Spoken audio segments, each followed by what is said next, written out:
मैं रवि प्रताप सिंह, प्रवक्ता गणित, जिला शिक्षा एवं प्रशिक्षण संस्थान मथुरा। आज हम डीएलएड चतुर्थ सेमेस्टर के प्रथम प्रश्न पत्र आरंभिक स्तर पर भाषा एवं गणित के पठन लेखन एवं संख्यापूर्ण संबंधों एवं क्षमता विकास पर चर्चा करेंगे। सर्वप्रथम हम शिक्षण बिंदु देखते हैं। गणित के शिक्षण के उद्देश्य संख्या पूर्व तैयारी एवं संबोध, 1 से 9 की संख्याओं को वस्तु आबलिक चित्रों की सहायता से गिनना, पढ़ना, लिखना, संख्याओं को क्रमबद्ध करना, गणित संक्रियाएं, जोड़ना, घटाना एवं शून्य का ज्ञान, दहाई, इकाई एवं सैकड़ों का ज्ञान पर चर्चा करेंगे। गणित क्या है, सर्वप्रथम हम ये जानते हैं। गणित एक यथार्थ और सत्य ज्ञान है। ये तार्किक क्षमता का विकास करता है। गणित चिंतन शक्ति का विकास करता है। ये मस्तिष्क को अनुशासित करता है। ये अन्य विषयों के अध्ययन में सहायक होता है। जैसे गणित के साथ साथ में हम स्टैटिस्टिक्स मिला के पढ़ सकते हैं, ज्योग्राफी पढ़ सकते हैं, डायमेंशंस को देख के हिस्ट्री को समझ सकते हैं, विज्ञान को समझ सकते हैं। इस प्रकार हम गणित के अन्य विषयों के साथ मिलाकर पढ़ते हैं। गणित शिक्षण के उद्देश्य क्या है? गणित शिक्षण से बच्चों को गणित के महत्व से परिचित कराया जाता है। बच्चे दैनिक जीवन में गणितीय समस्याओं को हल करने की योग्यता का विकास करते हैं। संख्याओं की गणना की क्षमता का विकास होता है। विभिन्न ज्यामितीय आकारों का ज्ञान करते हैं। गणित की चारों मूलभूत संक्रियाएं जोड़, घटाना, गुणा, भाग से भली भांति परिचित हो पाते हैं। तार्किकपूर्ण वैज्ञानिक दृष्टिकोण विकसित होता है। आंकड़ों का प्रस्तुतीकरण एवं व्याख्या करने की क्षमता विकसित होती है। संख्या पूर्व तैयारी एवं संबोध। संख्या पूर्व तैयारी एवं संबोध का अर्थ है गणित सीखने की तैयारी का अर्थ है कि बच्चे वस्तु के आकार, लंबाई तथा स्थिति आदि को समझते हो तथा अर्थात छोटा, बड़ा, कम, अधिक, आगे, पीछे, अंदर, बाहर, ऊंचा, नीचा, दूर, पास, सरल, वक्र आदि में भेद कर सकते हैं। जैसे हमने ये चित्र देख रहे हैं, इसमें पहले चित्र में छोटे बड़े में एक हाथी का चित्र छोटा है, एक बड़ा है। दूसरे में कम अधिक, एक में पत्तियां ज्यादा हैं, एक में कम है। आगे पीछे, एक ट्रक के आगे है, एक ट्रक के अंदर है, अंदर बाहर है। और इसी तरह ऊपर नीचे बच्चे चिड़ियों को देख रहा है, पेड़ के ऊपर हैं और गाय नीचे बंधी हुई है। कौवे दूर पास। इसी प्रकार हम सारी चीजों को भौतिक जीवन से दो उदाहरण देकर बच्चों को तैयार कर सकते हैं कि गणित सीखने के लिए। संख्यापूर्ण संबोधों को समझ हमेशा उन्हें ठोस, मूर्त तथा अन्य वस्तुओं के माध्यम से कराएं, क्योंकि ठोस एवं मूर्त वस्तुओं से कार्य करते समय बच्चों की कई ज्ञानेंद्रियां एक साथ सक्रिय होती हैं, जिससे सीखना आसान होता है। हमारी 5 ज्ञानेंद्रियां होती हैं। एक साथ जितनी ज्यादा से ज्यादा ज्ञानेंद्रियों का उपयोग होगा, उतनी ही जल्दी हम सीखेंगे। जैसे हम सुनने के साथ देखते हैं तो चीजें जल्दी समझ में आती हैं। उसके साथ हमारी देखने और सुनने की दोनों की ज्ञानेंद्रियां का उपयोग हो रहा होता है। इसी प्रकार जितने ज्यादा ज्ञानेंद्रियों का उपयोग होगा, वो ज्ञान उतना ही स्थायी होगा।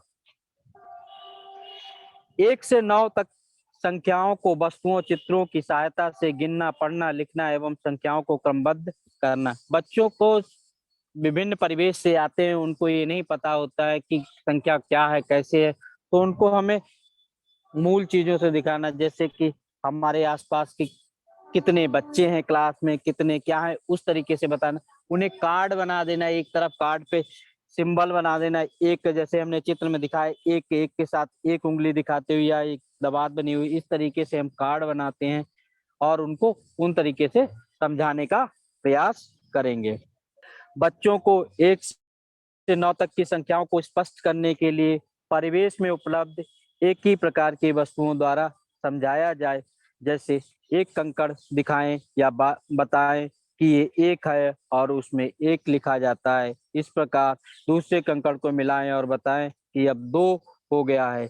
ये जरूर स्पष्ट करें कि जो बाद में कंकड़ मिलाया गया वो 2 नहीं है, बल्कि दोनों मिलकर 2 है, उसको 2 से लिखा जाएगा। इस प्रकार 3, 4, 5, 6, 7, 8, 9 को स्पष्ट करें। 1, 2, 3 से लेकर 4, 5, 6, 7, 8, 9 तक ये संख्याओं के प्रतीक हैं। इन प्रतीकों को हम संख्यक कहते हैं, अर्थात संख्याओं को जिन प्रतीकों द्वारा प्रदर्शित किया जाता है उसे हम संख्यक कहते हैं। जैसे कि संख्या 12, 12 का संख्यक 1 और 2 मिलाकर इकाई के अंक पर 2 और दहाई के अंक पर 1 होता है, इसे हम संख्यक कहते हैं। संख्या 40 का संख्यक 4 और 0 होता है। जैसा कि हम चित्र में देख रहे हैं कि कार्ड बनाए गए हैं। इस तरीके से कार्ड से बच्चों को बना के पहले बताने के बाद फिर उनकी पहचान कराना चाहिए कि बच्चे पहचान पाए, बोध हो सके, जिससे कि बताने के समय हमारी कुछ ज्ञान पहचानने के समय रिकॉग्नाइज और उनकी बुद्धि का विकास अच्छे से होगा और ज्ञान जो भी होगा वो स्थायी होगा। संख्या बोलने की समझ 4 स्तर पर विकसित होती है। गिनती संख्या बोलने की समझ 4 स्तर हैं जिन्हें बच्चों के सामने क्रम से प्रस्तुत किया जाना चाहिए। पहले ठोस वस्तु का उपयोग किया जाए, इस समय भाषा का प्रयोग होता रहता है। इसके बाद चित्रों का प्रयोग कर इस क्रिया को आगे बढ़ाया जाए, फिर संकेतों का प्रयोग किया जाना विषय वस्तु की समझ की दृष्टि से उपयोग है। अतः इसके 4 स्तर हैं पर एक ठोस आया जाए, भाषा जाए, चित्रों जाया जाए, संकेतों द्वारा उन्हें स्पष्ट किया जाए। अब हम गणितीय संक्रियाओं को देखते हैं। गणित की 4 मूल संक्रियाएं होती हैं: जोड़, घटाना, गुणा। जोड़ का मतलब होता है मिलाना या बढ़ाना। घटाने का मतलब होता है कम करना या फिर, ठीक है, जैसा कि आप चित्र के माध्यम से स्पष्ट हो रहा होगा कि बच्चों को कैसे हम बताएंगे। 2 बॉल ली और 2 बॉल के साथ प्लस ऐड कर लिया। बॉल नहीं उपलब्ध होते, चौक होती है, 2 चौक ली, चौक के बाद उसमें कुछ चाक और ऐड कर दी, 3 चाक और ऐड कर दी तो 5 हो गया। इस तरीके से हम बच्चों को बताएंगे। उसी प्रकार पहले 3 चाक ली, उनमें कि कितनी हो गई, इस प्रकार बच्चों को हम घटाने की संक्रिया को सिखाएंगे। उसी गुणा की संक्रिया को प्राप्त होगी। 6 को 2 से भाग दो, मतलब 2 को जोड़ की संक्रिया में वस्तुएं या संख्याएं बढ़ती हैं। यही जोड़ की मूल अवधारणा है। जोड़ को प्लस चिन्ह से प्रदर्शित करते हैं। तुल्य जोड़ ऐसे पूरक जोड़ का महत्व हो।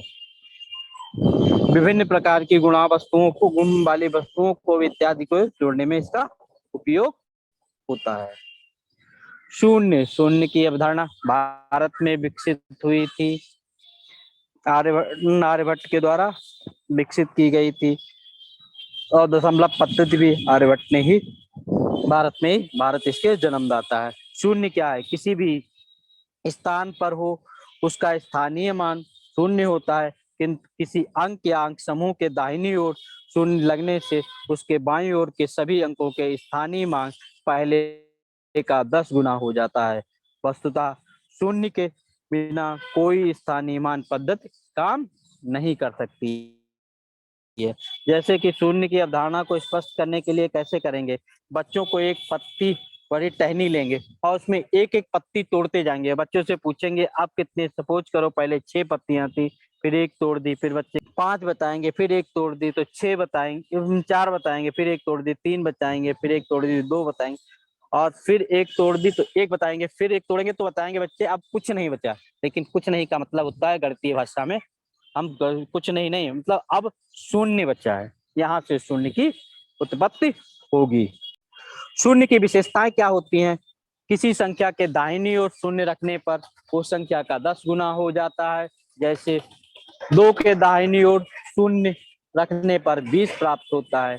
किसी संख्या में अन्य संख्याएं जोड़ने पर बड़ी संख्या प्राप्त होती है, किंतु शून्य जोड़ने पर मान में कोई परिवर्तन नहीं होता है। जैसे कि 2 + 3 = 5 हो जाएगा, 2 + 0 = 2 ही रहेगा, उसमें कोई परिवर्तन नहीं होगा।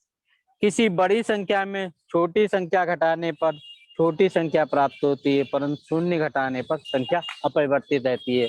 जैसे कि 3 में से 2 प्राप्त होता है।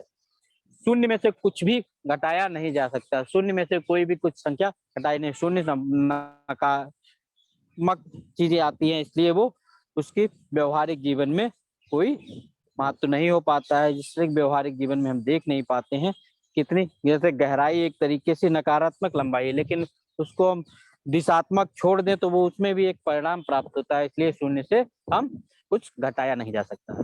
शून्य से गुणा करने पर हमेशा शून्य प्राप्त होगा। शून्य से किसी भी संख्या को शून्य गुणा 2 बराबर 0, शून्य गुणा 100 बराबर शून्य ही प्राप्त होगा। शून्य से भाग नहीं दिया जाएगा, क्योंकि भाग देने पर हमें अपरिभाषित अंक प्राप्त होता है। हम देखते हैं इकाई, दहाई एवं सैकड़ों का ज्ञान। बच्चों को इकाई, दहाई और सैकड़े का ज्ञान किस प्रकार हम कराएंगे। इसको सर्वप्रथम 1 से 9 तक के संख्यक इकाइयां पहले 1 से 9 तक की संख्यक इकाइयों का ज्ञान कराएंगे। तत्पश्चात वस्तुओं की बढ़ती मात्रा को प्रदर्शित करने के लिए बड़ी संख्या की आवश्यकता पड़ती है, जिसमें कई अंक हो। इसके लिए बच्चों को सर्वप्रथम दहाई का ज्ञान देना आवश्यक है, उसके बाद सैकड़ा, हजार को बताना है। बच्चों को बताएं कि 9 वस्तुओं में एक वस्तु और मिला देने पर 10 प्राप्त होती है। इसके लिए संख्यक 10 का प्रयोग किया जाता है।